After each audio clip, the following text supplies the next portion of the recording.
এরপরে দেখো কেন হচ্ছে কি লিখছি, লিখছি হচ্ছে দ্রবণের প্রকারভেদ। তো দ্রবণের প্রকারভেদ হচ্ছে তোমার মোটামুটি 3 প্রকার। এক নম্বর হচ্ছে কি সম্পৃক্ত দ্রবণ, আরেকটা হচ্ছে কি অসম্পৃক্ত দ্রবণ, এবং আরেকটা হচ্ছে কি অতিপৃক্ত দ্রবণ। তো আমরা একটু আগে দেখলাম না যে দেখছি দ্রাব্যতা দেখছি। তো দ্রাব্যতা মানে হচ্ছে কি দ্রবণ এবং কি দ্রাবক, এই 3টা বিষয় নিয়ে কী করা হয়, আলোচনা করা হয়। তো ওই জায়গায় আমাদের কী ছিল, দ্রবণ ছিল না। তো এই দ্রবণকে আবার 3টা পার্টে ভাগ করা হয়। এক নম্বর হচ্ছে সম্পৃক্ত দ্রবণ, আরেকটা হচ্ছে অসম্পৃক্ত দ্রবণ, এবং আরেকটা হচ্ছে কি অতিপৃক্ত দ্রবণ। তো ফার্স্ট অফ অল আমরা দেখবো হচ্ছে সম্পৃক্ত দ্রবণ জিনিসটা কি। তো কী লিখছি যে ধরি এই পাত্রের মধ্যে, এই দেখো কী লিখছি যে ধরি এই পাত্রের মধ্যে 100 গ্রাম H2O আছে। মানে কি আমরা ধরে নিছি যে এই পাত্রের মধ্যে কি আছে, 100 গ্রাম পানি আছে, এবং তার মধ্যে সর্বোচ্চ 36 গ্রাম দ্রবীভূত হয়।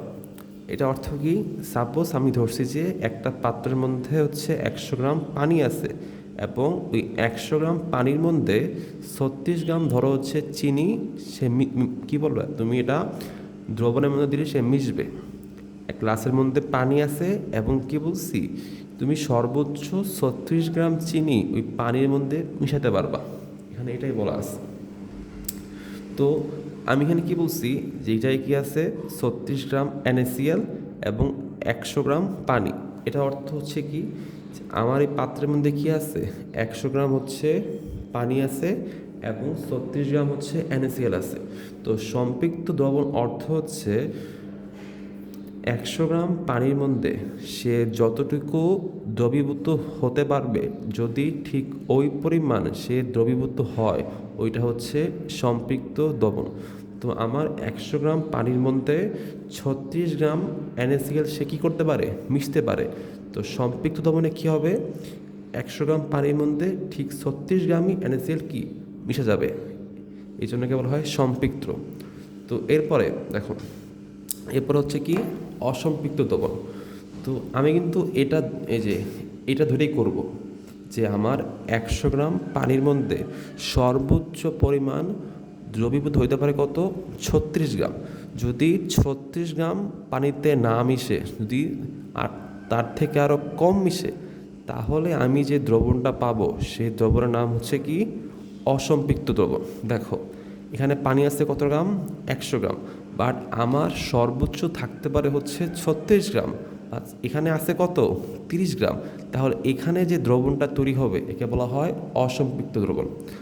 আর দেখো আমার সর্বোচ্চ হচ্ছে কত 36 গ্রাম, যদি 36 গ্রাম থেকে বেশি হয়ে যায় তাহলে আমি যে দ্রবণটা পাবো সেটা হচ্ছে অতিপৃক্ত দ্রবণ। তো তুমি হচ্ছে এগুলো সংজ্ঞা লিখবা। সংজ্ঞা কীভাবে লিখবা, এক নম্বর হচ্ছে সম্পৃক্ত দ্রবণ, যদি আমার দ্রবণের মধ্যে সর্বোচ্চ পরিমাণ দ্রবীভূত হয় তখন যে দ্রবণ সৃষ্টি হয় তাকে বলা হচ্ছে সম্পৃক্ত দ্রবণ। আর এটা কি লিখবা, যদি আমার দ্রবণের মধ্যে সর্বোচ্চ পরিমাণ দ্রবণ থেকে কম পরিমাণ দ্রবীভূত হয় তাহলে তাকে বলা হয় অসম্পৃক্ত দ্রবণ। আর যদি আমার সর্বোচ্চ পরিমাণ দ্রবীভূত থেকে আরও বেশি পরিমাণ দ্রবীভূত হয় সেটা হচ্ছে কি অতিরিক্ত দ্রবণ। এবার দেখো, তো সম্পৃক্ত দ্রবণ হচ্ছে মনে রাখবা যেখানে দ্রবণ থাকবে সেখানে কি থাকবে, ঘনমাত্রা থাকবে। তো কি বললাম, যেখানে কি থাকবে, যেখানে দ্রবণ থাকবে সেখানে ঘনমাত্রা থাকবে। দেখো সম্পৃক্ত দ্রবণে একটা কি আছে, ঘনমাত্রা আছে। তো সম্পৃক্ত দ্রবণে একটা কি আছে, ঘনমাত্রা আছে। এখানেও কি আছে, এখানে হচ্ছে ঘন মাত্রা আছে।